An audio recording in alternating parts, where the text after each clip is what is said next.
చేస్తాం చెప్పి ఇప్పుడు ప్రభాకరన్ ఉన్నాడు, మా సురేఖకు ఉంది, మా శ్రీయన్న ఏం చేస్తాం చెప్పు అధ్యక్ష.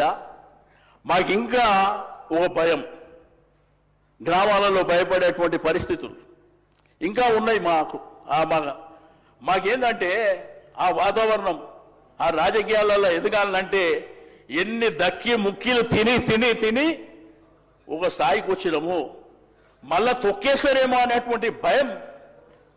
కానీ నేను ఒకటి మాత్రం నిండు శాసనసభలో చెప్తున్నా, ఈ ప్రపంచంలో అనేకమైనటువంటి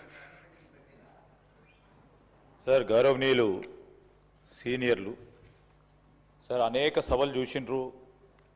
బలహీన వర్గాలకు సంబంధించిన అంశంలో రాహుల్ గాంధీ గారు ఇంతకుముందే మా సహచరులు శ్రీహరి గారు చెప్పడం జరిగింది అధ్యక్ష.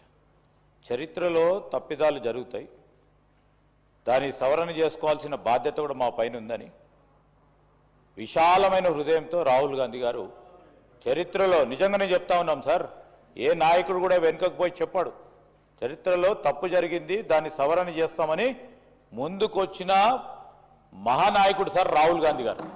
బలహీన వర్గాల పక్షాన నిలబడ్డ వ్యక్తి, జాతీయ స్థాయిలో ఆ స్థాయిలో ఉండి బలహీన వర్గాల గురించి మాట్లాడిన వ్యక్తి, ఏకైక వ్యక్తి రాహుల్ గాంధీ గారు. అది మీరు గమనించాలి. ఇంటెంట్ మా ప్రభుత్వానికి రాజకీయం చేయాలనుకోలేదు అధ్యక్ష. మేము ఈరోజు కూడా చెప్తా ఉన్నాము, రాహుల్ గాంధీ గారి ఆలోచన విధానాన్ని అమలు చేసే ఒక ప్రయత్నం, ఓ పోరాటం చేయాలి. ఆ క్రమంలోనే ముందుకు నడవాలని ముఖ్యమంత్రి రేవంత్ రెడ్డి గారి నాయకత్వంలో, వారు ఉన్నత వర్గానికి సంబంధించిన వారైనా కానీ ఈరోజు అందరి బలహీన వర్గాలకు సంబంధించిన మా నాయకత్వం ఉంది ఇక్కడ. భయాందోళనతో ఎవరు లేరు అధ్యక్ష.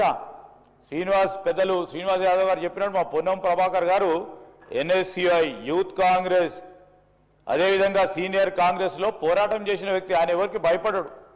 మా శ్రీహరి గారు సర్పంచ్గా, జెడ్పీటీసీగా ఆయన వివిధ స్థాయిలో నిలబడి అందరి గురించి పోరాటం చేసిన వ్యక్తి. కొండా సురేఖ గారి గురించి కూడా తెలుసు.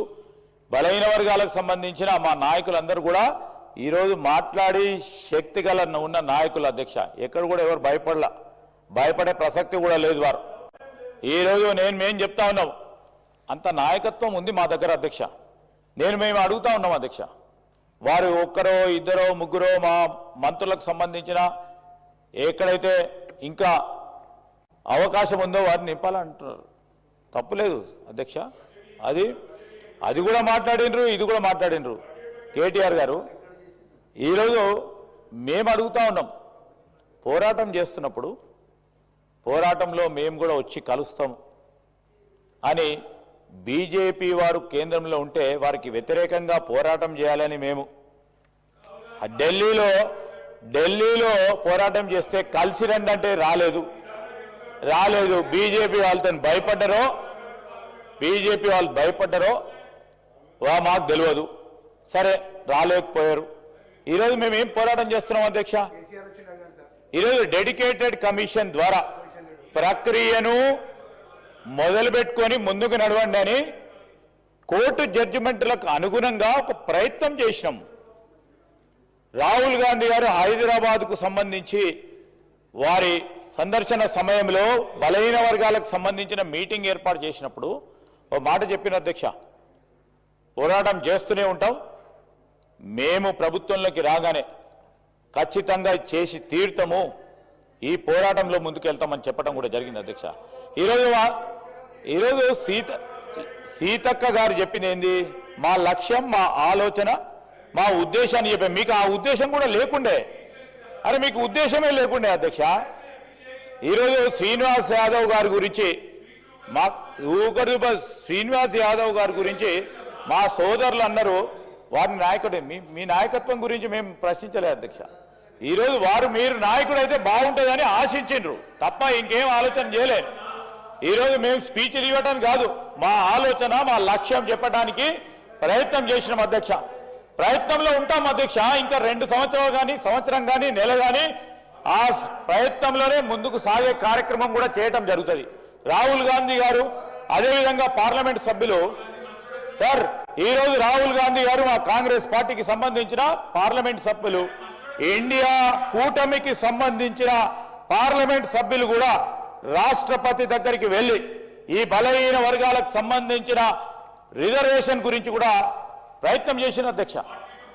ఈరోజు మేము చెప్తా ఉన్నాం అధ్యక్ష, పోరాటంలో కలిసి రమ్మంటే మా శ్రీనివాసరావు గారు ఇటు అటు తిప్పి మేము చేస్తా ఉన్న ప్రయత్నానికి నీరుగార్చే ప్రయత్నం చేయొద్దని మేము కోరుతా ఉన్నాం అధ్యక్ష. మా లక్ష్యాన్ని, మా ఉద్దేశాన్ని, మా కమిట్మెంట్ని, మా కన్విక్షన్ని ఈరోజు మీరు శంకించొద్దని మీరు చెప్పండి సలహా సూచనలు ఏం చేయాలని. ఇప్పుడు ఈ విధంగా మేము ముందుకు సాగినాం. దాని తర్వాత ఏం చేస్తే బాగుంటుంది, కలిసి పోరాటం చేయాలనుకున్నప్పుడు రండి, పోదాం ముందడికి. ఈరోజు అనుకోగానే అన్ని సాధిస్తామని ఎవరు కూడా అనుకోరు. ఒకటి తర్వాత ఒకటి సాధించే కార్యక్రమం పోతాం. ఈరోజు మీరు చెప్పిన అన్ని అంశాలు కూడా రాసుకొని మా పొన్నం ప్రభాకర్ గారు తప్పకుండా సమాధానం ఇస్తారు.